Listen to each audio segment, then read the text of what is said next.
and welcome to our edition of My Life in Art. My name is Cindy Gresser. I'm the Executive Director of the Smoke Museum, where we're filming here today, and I'm the Vice President of the Prescott Area Arts and Humanities Council, bringing you this interview. Today, we are bringing you Helen Stephenson, and Helen is the Director of the Yavapai College Film and Media Arts Center. Program. Yes. Program. Lots of programs, lots of classes. Yes. Lots of different things to learn. Yes. Cool. And also the Prescott Film Festival. Awesome. Well, we're going to talk about that. Let's start at the beginning. Tell us about where you came from. You were born in Douglas, Arizona. I was, yes. Film deprived. Film deprived, that is correct. There was not a theater growing up. My parents actually lived in Bisbee when I was born. So my baby pictures are in front of Bee Hill, which is kind of fun. But then we moved down to Douglas, and there was not there was a movie theater. There wasn't a movie theater. There was a drive-in theater, and it was only open in the summer. Oh. Like the Dairy Queen was only open in the summer. Sure. So, sure. Yeah. Yep. So, what were your favorite movies when you were a kid growing up? I mean, what did you get to see? Did you get to see much? I only remember 3 films. The first film we saw at the Lyric Theater in Bisbee, and that was Flower Drum Song. Second film was Mary Poppins, and the third was Flight of the Phoenix that my dad took us all to in the back of a station wagon.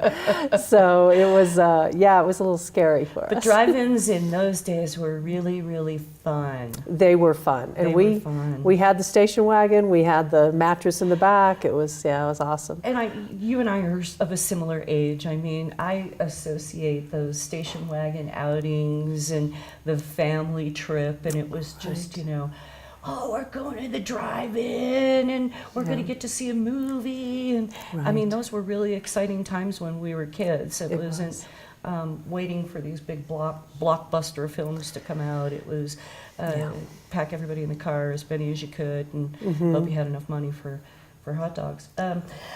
So you only saw 3 films when you were growing up? That I can remember, I just don't remember any others. So then you, I assume, moved away and went to college. Where'd you go to school? I went to 2 years at Fullerton College, which is a junior college, and then I transferred to Cal State Long Beach and got my bachelor's degree. And I'm now working on my master's degree from ASU in American Media and Popular Culture. Awesome. So an ASU Sun Devil all the way, huh? I guess. I just wanted something online that I could do in my field. In your field. Yes. But then you started off at the news department at KTTV in Los Angeles. What did you do there? I was in the newsroom, and the first part of my career, I mean, it was my first job out of college, and I really, through college, okay, I'm going to be in news. I'm going to do this. I really wanted to do the news.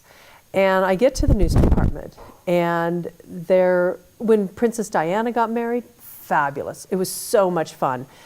In those days, of course, everything was analog, so there were big TV monitors all around the newsroom, and then there were cameras and everything for you would break in for news stories during the day. It was KTTV. And then an airplane crash happened in San Diego. And that raw footage was raw. So we are watching body parts all day for days. And I'm thinking, this is not going to work for me. And so then I went into game shows, and that was so boring. And so it was kind of like the 3 Bears. The news department was too hard. Game shows were too soft. So independent film was just right. And that's what I was going to ask you next. You started doing your own documentaries, and you did one on Voyager? Yes, our production company was the production company for Voyager. We did their fundraiser video. Any footage that you see of the Voyager plane landing, that was my first husband strapped into an airplane with the door off. Oh, wow. And Dick Rutan didn't trust any pilot. He didn't trust any cinematographer. He had specifics that he wanted up in the air as that plane was landing. And that was our production company. So how do you move from news, raw footage, tough stuff, and then you do the fuzzy game shows, and now all of a sudden you've got to assemble pieces and parts into documentary. How do you reconcile that in your mind? How do you do that?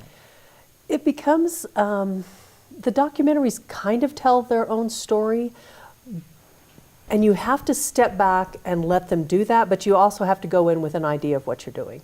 This is the point I want to get across. And you may change your mind. The facts may take you on a journey, a different journey than what you think you are going on. And that's a really good, compelling documentary. If you notice that the ones that are preachy, that it's just one side of something, those are so boring. You want to know both sides. You want to be able to make your own decision about things. So that's what happens. You do have to write out, this is what I'm going to do. This is what I think the story's going to be. This is who I'm going to interview. This is the path I'm going to take. This is the research I've done or am going to do. And then you move forward from there. We just finished through the Yavapai College Film and Media Arts program. We do service learning projects. And this year we did a couple of documentaries. One of them is Friends of the Verde River Greenway. We wanted to do a client-based video. And what they do is take out non-native plants, invasive plants from the Verde River. And it was a lot of people talking and talking heads, and it was a beautiful background, the background of the Verde River, and Dead Horse Ranch State Park is gorgeous. And then you start to think there's got to be more to this. There's got to be a deeper story. So I approached Vince Randall from the Yavapai Apache Nation and said, would you please come and would you get on camera and talk to us about the history of the Verde River and the value of the Verde River to the community?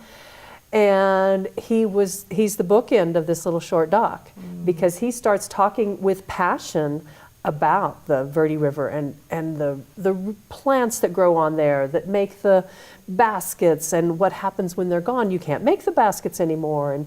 And then we were very privileged that he sang a song about the river in Native Apache. Nice. And so that's the end. We have drone footage, aerial footage of the Verde River, and him singing that song. It is gorgeous. So that's what came about when you start to see your footage, and then you know pretty soon this isn't going to make it on its own. It's got to have more. So that's kind of how the pieces go together. The other project we did was Lassie Lou Ahern. She is a silent film star. There's 12 living, as I know right now, last time I looked on Wikipedia, 12 living silent film stars in the world, and she's one of them. And she lives in Prescott Valley. And she said, I asked her, hey, can we come and bring some students and just videotape you and your life story? And she said, sure. And we did. And she told some amazing, wonderful stories. But there's still a lot. It's going to take a year to get that edited, because we have to research what was said. We have to find the footage.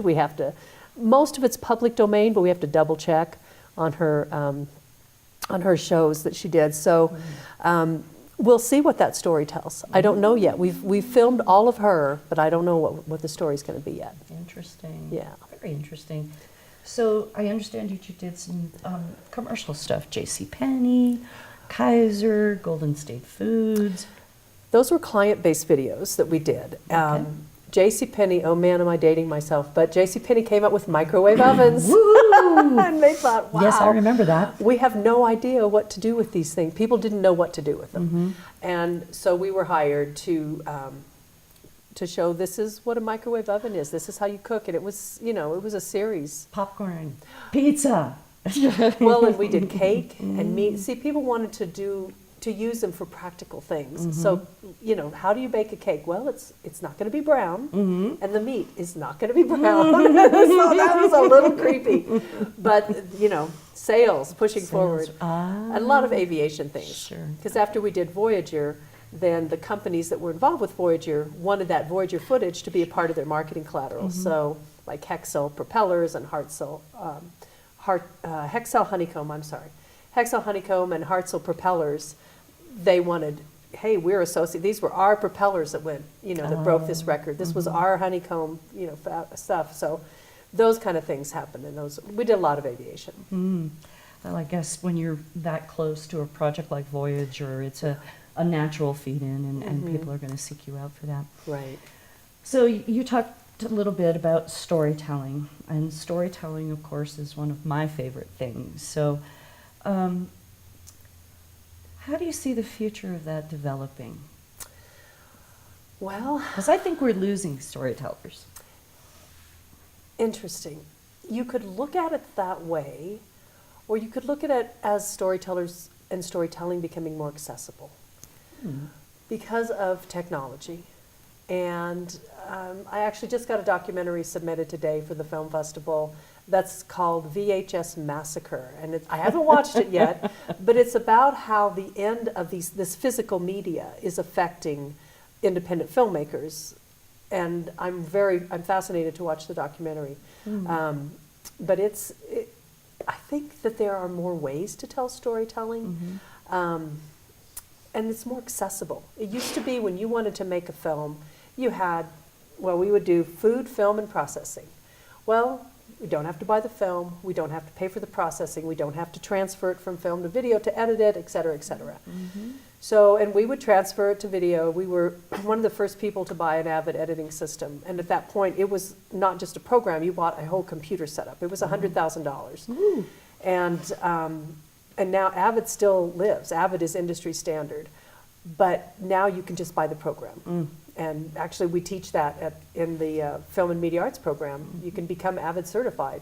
So I think it's more accessible. I think you're going to find that storytelling explodes.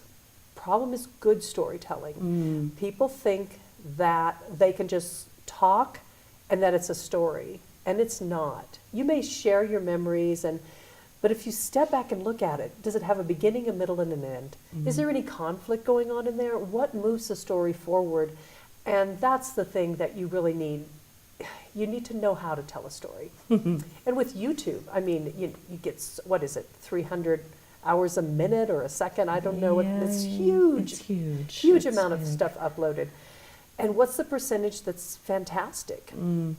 Nobody does those statistics. Nobody does those statistics. I wonder how many thumbs up do you have to get before you're considered fantastic? I don't know. Yeah.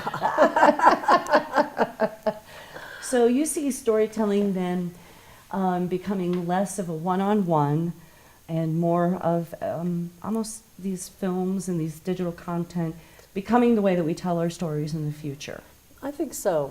I think so. And I do think that, my dad read to me and my siblings every night. He would read from Kipling.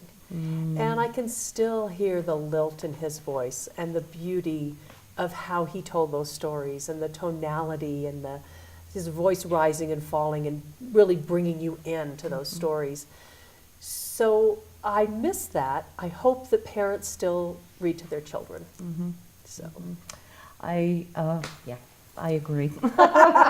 I just did a children's book that I hope Hopi parents read to their children because it's written in Hopi as well. Oh, wow. So let's talk about the film festival for a minute, and then we'll get back to the college.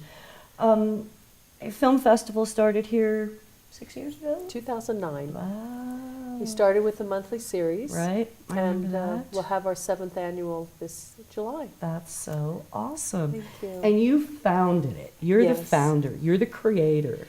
Yes. Why? Here's a movie-obsessed person longing for more content. And I grew up in a small town.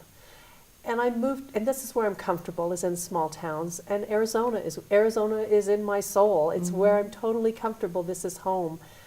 But the small towns Douglas did not have a movie culture. Bisbee had the Lyric Theater, but, there wasn't a lot of culture there. They tried to do some stuff even about 10 years ago and didn't work out with films.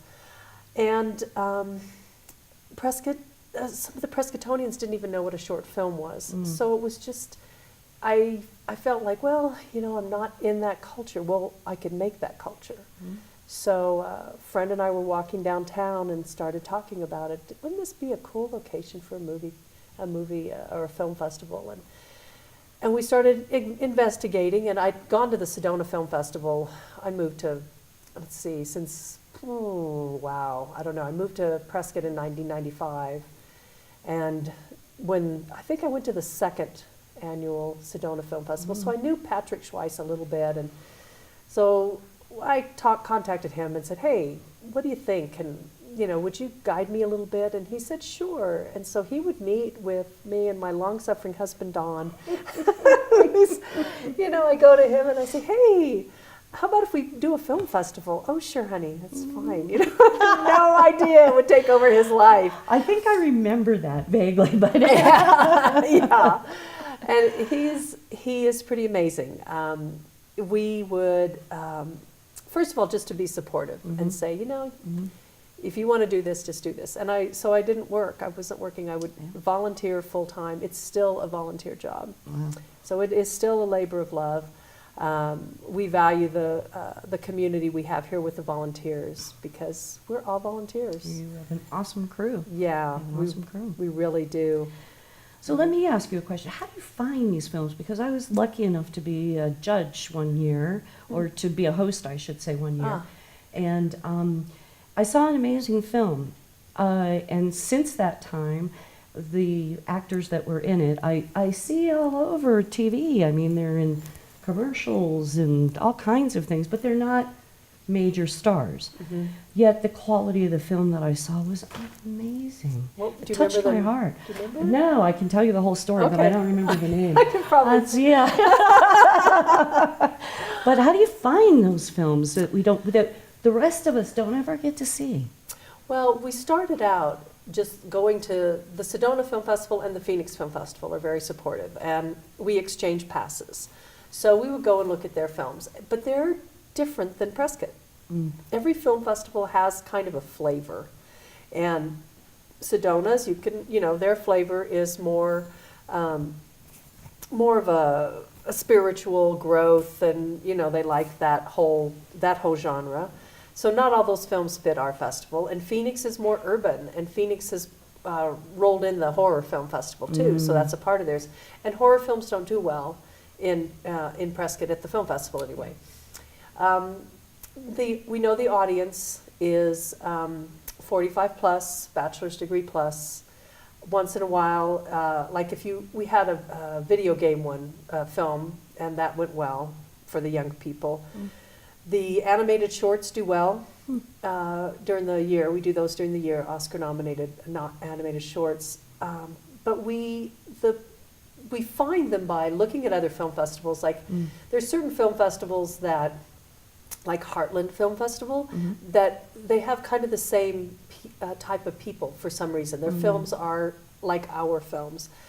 And so we curate the films, a lot of them, and go to other film festivals and then try to look at them, and then our movie reviewers look at those films. And what's changing the landscape of film festivals is a video on demand and the streaming, and it's just really fast. Used to be they would have to manufacture the DVDs and get the marketing collateral and all that. Now they just have to throw them online. So, like, there's a wonderful film out right now, and I'm talking to the distributor, and I don't know if we'll get it or not, because they're going to go July 1st. They go to video on demand, and it's like, but how many people in Prescott use video on demand? Right. How many people want to put their credit card on the internet? I don't know. So now it's trying to find the brand new films. So it's becoming harder every year. So we'll see it's really going to change for film festivals. It's going to be harder and harder to get films that aren't streaming. In fact, I'm in a group of film festival directors, and one of them, somebody called their film festival the streaming film festival, and it's like, oh my gosh, I don't want that. So Yeah. it's hard. I enjoyed the format of Yes. going in and sitting down and talking with the audience and, actually going through the film and discussing it afterwards. I found that really beneficial as well. Yeah. So now you prepare students. You prepare students for careers in film, TV, and other digital content media. Yes. What the heck is that? Well, we are, as it stands now, we're a certificate program. And a CTE program is designed to prepare students for jobs. So not everybody even wants to go to Hollywood and fight it out there and become in that film industry. And if they want to, that's wonderful. We support you 100% whatever you want to do. One of the books we have is a textbook, is from Bethany Rooney. And it's called The Director Tells the Story. And she's a director for television like CSI and different things like that. So I met her through a friend, and she said, this is what we need. When a kid comes onto the set, I need them to have da da da da da. One of the things is a certificate or a degree of some sort that shows that you have the stick-to-itness. Okay. You just go to high school, you finish, you're maybe a fantastic high school filmmaker. And actually, I've seen a fantastic high school film from Chino Valley recently. That's amazing. But what does that show? You need to learn to tell a story, and that's what the overarching focus is of the program. There's 3 certificates. There's production, there's animation, and there's screenwriting. The screenwriting is all online, but every certificate has to take the screenwriting course because you have to know how to tell a story and how to tell it visually. So it's not just it's not just throwing some words on paper and thinking. It's a totally different way of writing. Sure. I took a novel writing class at Yavapai College years ago, and it was really different. Yeah. It was so different. I really didn't grasp it as deeply as I wanted to. So, yeah, I was fortunate to take a couple weekend a course in storytelling here locally, and. Yeah. A short film came out of it, and that was really hard. It was really hard. Yeah.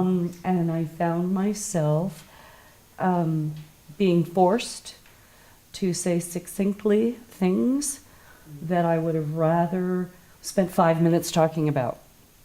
But the quality and the end was really quite remarkable, and the course taught me that, and it was very interesting experience. And you say that storytelling, it's the hallmark of video production, that ability to transmit a story with a beginning, a middle, and an end.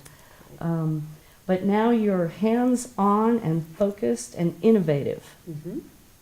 That's Describe. Right. Hands-on is if you're in animation, you're going to do all the types of animation, 2D, 3D, and stop motion in the animation program. The animation class is taught by Lindsay Bain, and she's in New York right now doing animation for L'Oreal. So she lives in Phoenix and goes back there sometimes to work, but she's awesome. We're privileged to have her. The production classes are taught by Dave Leyleitner, and he has over 200 credits in film. He worked in film for 10 years before he came to us. We're privileged to have all of our instructors. And Jeff Wood is our screenwriting instructor. All 3 of them have master's degrees, and they know how to do it, and they're just really amazing. I'm just really thrilled to have them. That's so cool. Production, you walk through the door and you start learning about the cameras and the lighting and the setup. We're using, this year we have Canon C100s and Sony AS7s, and next year we're going to get RED cameras. So we're going to have the gamut of cameras for them to use and to learn on. So, and Dave is in Burbank right now. He's getting Avid certified. Jeff is already Avid certified. So when the students take 2 classes in editing and then they take a test and pass it, of course, they're Avid certified. So you would graduate not only with that, with a certificate, but you'd also graduate Avid certified. And the TV stations in Phoenix use Avid. The sports teams use Avid. And then every Oscar-nominated film in Hollywood last year and the year before for Best Picture was touched by Avid. So Avid is, if I may, the program that these students use to clip the films, cut in, and then add the music, the voice, all of that on top of it, correct? Right. Okay. We have sound booths there that are hooked to the other, to a computer, and so even if you're doing voiceover, you can. There's a bunch of us that, are really, really good at PowerPoint. And not too much else, but, that's what we do. So I was introduced to Final Cut Pro, which I know you're familiar with as well, and that was like, oh, wow. Yeah. Wow. But Avid is the state of the art. That's the thing that people are going for. Avid, state of the art, movie magic, screenwriter, state of the art. They won an Oscar when they came up with that idea. They're the industry. And we use Movie Magic budgeting and scheduling. And those are, you open up the budgeting software and it says, who are you working for? You working for Disney? You working for Sony? I mean, that's the automatic default. Choose the studio you're working for. Wow. And then we do innovative, we do YouTube. So there is a way to create that YouTube content. There is a way to market that. There's a way to make money with it. And that's the class I teach, and I'm YouTube certified. So you're a special lady. What else can students expect to learn in your program? It's teamwork. You know, you can't, in filmmaking, it's one of those strange kind of art forms that is technical also. Even if you're a screenwriter, we want you to experience how does that come together? How does what you write on that page translate to something onto the screen? So, and I have some books, like books that were made into screenplays, and I have the book and then I have the screenplay. So that if students wanted, and I had a student over Christmas break, I need to really figure this out. So she took them home, and plus I had the movie. So yeah, that's the three things that can go through those steps. So where are the film courses and the film program being taught? Is that across the street here on Sheldon Street in Prescott, or? There's online classes. There are, the center of the production classes is on the Verde Valley campus in Clarkdale. And the art classes, we have art in the animation classes. And so the art classes can be taken either on the Verde or the Prescott campus. So it's an hour drive. And we've set it up so that you only have to come to the campus one day a week. So they're like hybrid classes. So production, you spend all day, 4 hours in production and then 4 hours in editing, and then you have an online component. That way you don't have to break out the equipment, teach the class, and then get it in, back into the cabinets before the wine tasting class, which is after ours. Yeah, that's another Verde Valley class. Another benefit of that. Yes, yeah, there is a tasting room. I know. I am fortunate to know Eric Lomsky, so yes, I am aware of all of those classes over there. Yeah. So when are the classes? Are they all year round, or do you just do them in the summer or fall? When are they offered? The certificate program classes are on the regular academic year, so they'll start again in August, but we're doing 2 classes this summer that aren't really part of the certificate, but they are expanding your knowledge, and they count as electives. So our classes, because they're taught by master's, teachers with master's degrees, count as electives. And the classes are transferable to NAU's film program. So into the program, not just as electives. So there's a couple of different ways to look at the classes and, thinking about how to take them. But this summer we're doing 2 classes on the Prescott campus. One is cinematography that Dave Leyleitner's teaching, and the other is, it's kind of marketing and visual design for filmmakers. And Lindsay Bain is going to be teaching that this summer. So we're doing those 2 there. And what's also fun, before the camera was rolling, we were talking about how you can shoot in these different rooms. Like we have a nursing program. And so, the students took in the classroom looks like a hospital. Yeah. How perfect. It's got the thing for the blood to hold on to, and it's got hospital beds and all the accoutrements. So there's your set. And then in Chino Valley, there's the agriculture and the equine program and the greenhouses, and they grow fish out there. So all these different things you don't need a permit for, because you're a Yavapai College student, so that's your locations. And then of course there's the vineyards. Do they get upset with you when you smear blood on the bodies and stuff for the horror films? You have to have your own actors. We don't use those. No. We don't use those dummies. No Those dummies. No bloody dummies. They're huh? really expensive, I'm sure. Expensive bloody dummies. We're not doing that. Okay. We just have students do that. Your fellow students get blood on them. It's good. But I imagine up in Chino you can get those beautiful kind of green fields and those types of images up there. But this area is so rich in scenery. I'm surprised that you don't have people just doing films on the beauty of Arizona. But there's no story in that. Oh, that's right. It's a story Storytelling component. component. Yes. Ah. But then at the Verde campus, you can see the Red Rocks. You know, Mm. you're only 19 minutes away from Sedona. So Mhm. there's a beautiful shot we have of the students having the car mount Oh. on the car, this Mhm. bright yellow car, and then you see the Red Rocks in the background. It's absolutely gorgeous. Mm. And the program has every piece of equipment you can imagine. We've got a 35-foot jib.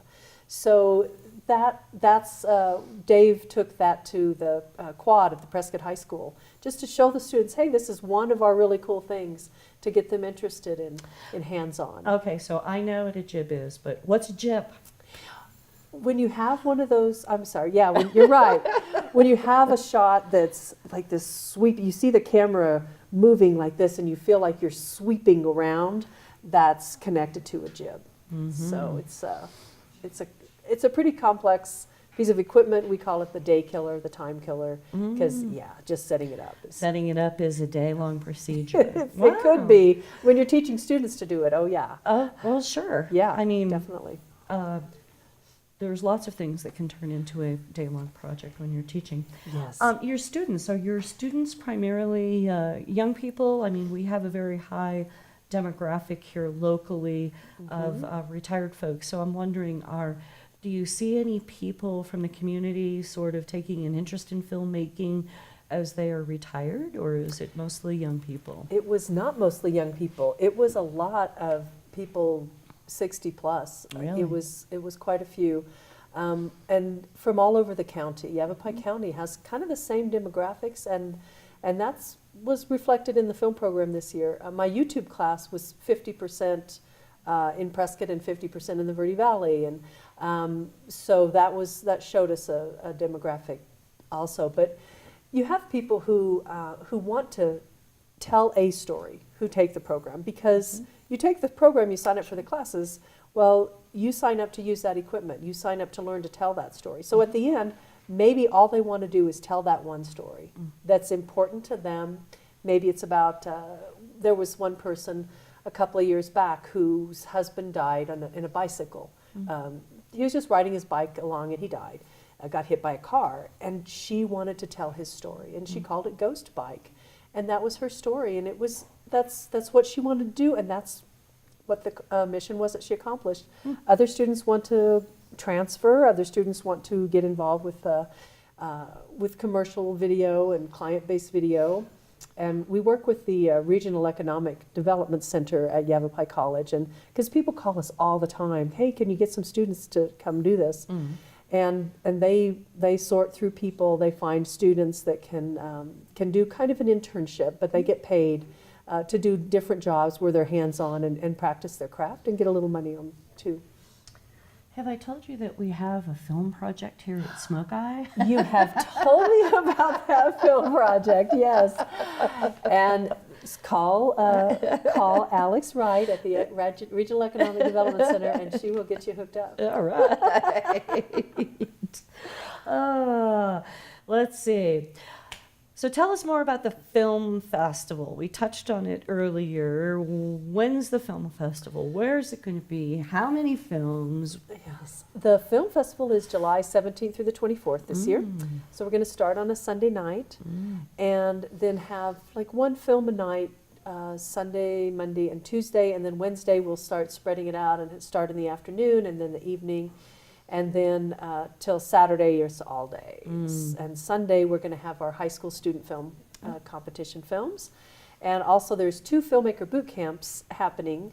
One is on the Prescott campus, one's on the Verde Valley campus, and those are for high school students, junior high and high school. So those kids' films will show also on during the last day of the film festival. So, you know, it gives you the reason we do the high school student film competition is because last time I looked at the statistics, Arizona's 40th in the nation of students who graduate high school and continue on to college. And as an Arizona native, I just found that offensive. What can we do as a film festival to change that in some way? Can we do that? So we decided, let's do this high school student film competition because it's on the campus of Yavapai College, the Prescott campus. Bring those kids onto the campus. This year I got a grant from the Humanities Council for housing. So they're going to stay in the dorms. Awesome. They're going to eat in the cafeteria. Cool. They're going to get their passes. They're all access passes except the wine tasting. We don't let them in the wine Good tasting. move, Helen. Yeah, we'll have a little color. We'll do something to show that they are high school students. But give them that experience in a positive way. I remember when I was in high school. Now, my dad taught at Cochise College, but that was like what he did. I didn't even think about what I was going to do or my college goals until I was invited, girlfriend and I, to go to U of A and spend a weekend at U of A. And we stayed in the dorms and we were by ourselves and we did the cafeteria and we did a tour of the campus and all those things. And I thought, wow, college is the coolest thing ever. I'm going to go. I'm going to do this. So it was very inspiring to me. And I hope that that translates for the other students because it gets them there in a positive environment. And to see your work projected on a screen with an audience and to get that, the Prescott audience is wonderful with the high school students. I'm sure. Every year that we've done this will be our third year, Prescott came out and supported those kids and came to that screening. Even if they didn't go to any other screening, this is the one to go to. And they ask wonderful questions. That's so awesome. So it is really awesome. And it encourages those kids. And I'm just really feel that's important for the future of those as people, as individuals, and of our state. What kind of films are these kids producing? What are they talking about? The deadline is on May 20th, and as of right now, I haven't gotten any of them. I did see one that, actually I've seen two. One was animated, and this kid is self-taught. He's from Mingus Union, self-taught in Blender, and he put together a funny animated film that made me laugh. And then another one is from Chino Valley, and it is beautifully shot. This kid is very talented. And, so I've seen two films so far. We're going to get 10 from Prescott High School I know of, quite a few from Mingus Union. We're getting some from Chino Valley. And I'm reaching out to an amazing film instructor at Coconino High School up in Flagstaff. So we'll see. Okay, so you used a term in there referring to animation that I was unfamiliar with. Oh, Blender? Blender. What's Blender is a free program online that you can use. Anybody can use and learn how to do real basic animation. And, Really? well, you can continue. It depends on how deep you want to go into anything. Oh, sure. But it's a wonderful program. Yeah. Yeah. Write that down. You're going to want to check it out. Cool. So, anybody else outstanding going to be at the film festival that we can hear about? We don't know yet. We're gonna have the free workshops and Red Cinema is coming to do a demonstration. Canon is coming to do a demonstration, and Bob O'Neill is coming. He's retired from Universal, and he's going to talk about his career. He worked in the archives, and he retired as a vice president of Universal. So we've got some people that we're just really privileged. Philip Sedgwick is coming, and he does our screenwriting workshop every year. And he's getting a following now. He's getting groupies. People come just to, okay, this is what I'm doing in my screenplay. So that's awesome. Wow. Yeah, Very he's cool. been here about 4 years. I think he's come. Interesting. Yeah. No big stars. Should we hold out for Kevin Costner to come? Or no? I wouldn't hold out for that yet. It's Darn. We need really big donors for that. Really, I know. Yes. I know. Everybody always says, "Why don't you get this person or that person?" I'm like, Yeah. If you would like to fund it, we would be happy to we'll take be your happy money. to have them here for sure. Yeah. So you started off as this little girl in Douglas, Arizona. Now you're here in Prescott. You're running the Prescott Film Festival. Any future aspirations? Things that you want to, that you see yourself doing in the future? Things that you want to accomplish in the future? Because you're going to retire and have loads of time on your hand, right? Oh, it's. I think really I love creating the content and coming up with these ideas, and now that we can tie these things to education, I feel this freedom of saying, hey, and talking to my screenwriting instructor Jeff, and talking to Dave, and saying, hey, what about this as an idea? And I brought the Lassie Lou Ahern idea to them, and it's like, yeah, that's a good idea. Let's do that. And there's a freedom in that. I mean, you have a whole crew. You have a bunch of people that no matter what your idea is, you pitch it to them, and if they buy into it, well, you've got a film. Mhm. You know, we have the Friends of the Verde River Greenway. It exists. That film exists now. Lassie Lou Ahern, that's going to exist as a short documentary. That's incredible, and I am so happy and delighted. And it was so much fun at the Student Film Festival just to watch the credits roll. And so many of the kids said thank you to one of the instructors, and they know that there's real value in what they're doing, and that's fantastic. That's And awesome. Yeah, That's great. yeah. That's great. I'm just really happy where I am right now, and Mhm. I think continue to grow the film program. We're looking at a broadcast certificate. That's what I'm going to be building this summer, and hopefully to offer that in fall of 2017. So we're just continuing to grow. Yeah. So do you see this future where you have these, Prescott becomes the new Hollywood, and we have these huge film campuses? Well, Arizona doesn't have a film tax credit, and so that precludes them. I just met with someone who's working on the Granite Mountain Hotshot film, and they're shooting that in New Mexico. And why is that? Why is that? Yeah. That's a shame. Yes. That's a shame. Yes. Wow. Yeah. Well. But I think that the film culture continues to grow. You look at in the community, Andrew Johnson Schmidt. He's got a feature film he did, Witch Child. He's working on another one he's going to shoot in Jerome. That's awesome. That's cool.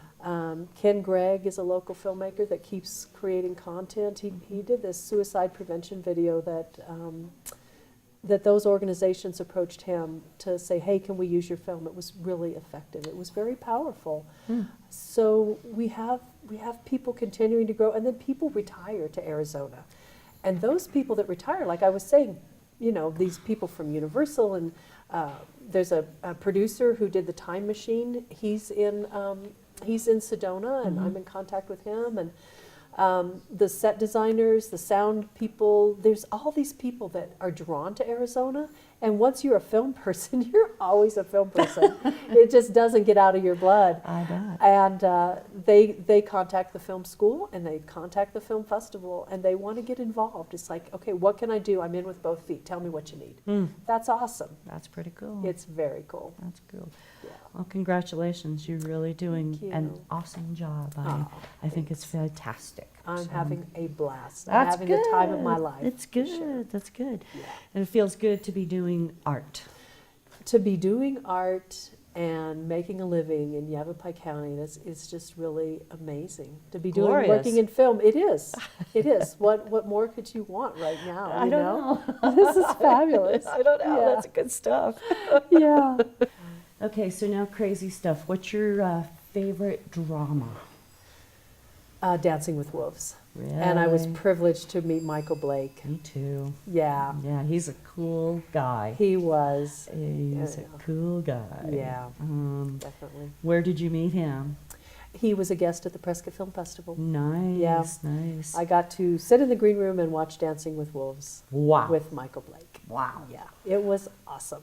Well, Michael Blake came here many, many years ago, and we had a wonderful conversation right down at the end of the Pueblo down there.